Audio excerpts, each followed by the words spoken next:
Thank you for having me. Yes, the results are surprising, and especially given the exit polls on Saturday had predicted a landslide majority for Prime Minister Modi and Bharatiya Janata Party.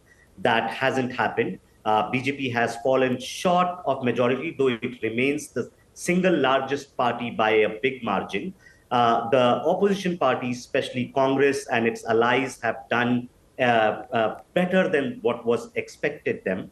At this moment, 12 hours after the result, it would be hard to come up with a single overarching explanation of why what has happened.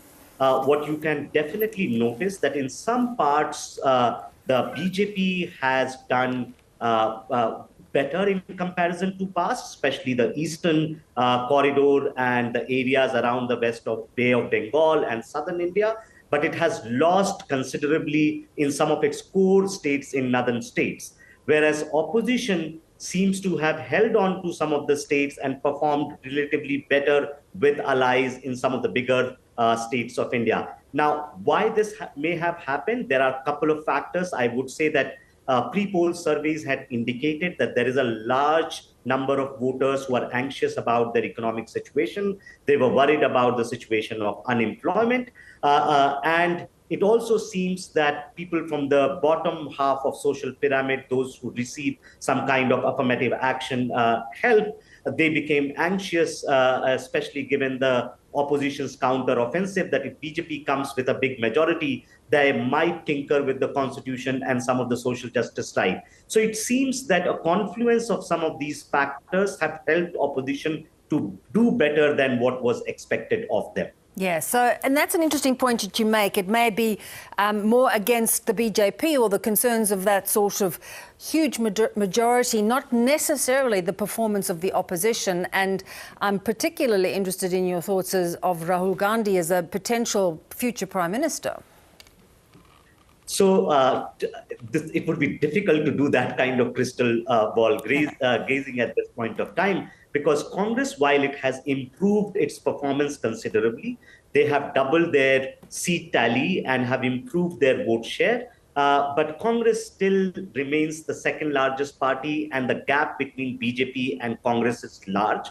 Even when you put all the opposition parties, especially that were part of the Congress alliance, are below the Bharatiya Janata Party and its allies, right? So yes, it's possible that Congress can attract some more players and may make a claim to form the government, but that remains a bit thing to be seen in future. And it's also possible that Congress might want, like even if it wants to form a government today or say a couple of years later, they might want to get a leader who might have more appeal towards the broader section of political parties. And in that sense, Rahul Gandhi might be as a de facto leader of the party, but he may not take a formal position. Even now, while he is the most important leader for the Congress, he's not the president of Congress party. Yeah, okay, interesting.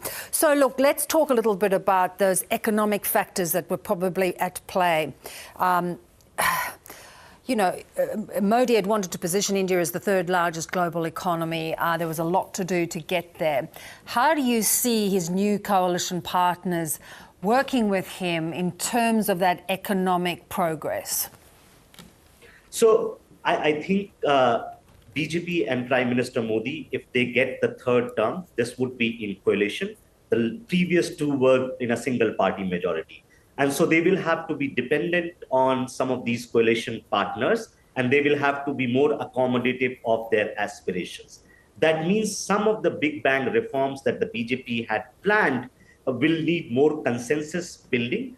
But what we have seen from India's past, that once you have coalition government, while it becomes harder to get legislation passed, but once they get passed, because there is already some consensus building that has already taken place, it's much more possible that it will see through the light of the day.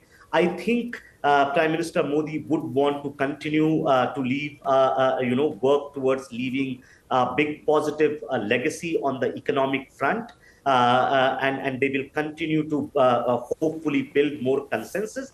But they will have to work in a challenging environment, not because of just reduced majority. India remains a country where a large number of people are poor. They are dependent on state for their well-being. There is extreme sort of and this is a global problem where unemployment seems to be on rise and income inequalities are rising. And so those challenges are going to be greater in a country like India, where you have a billion-plus population.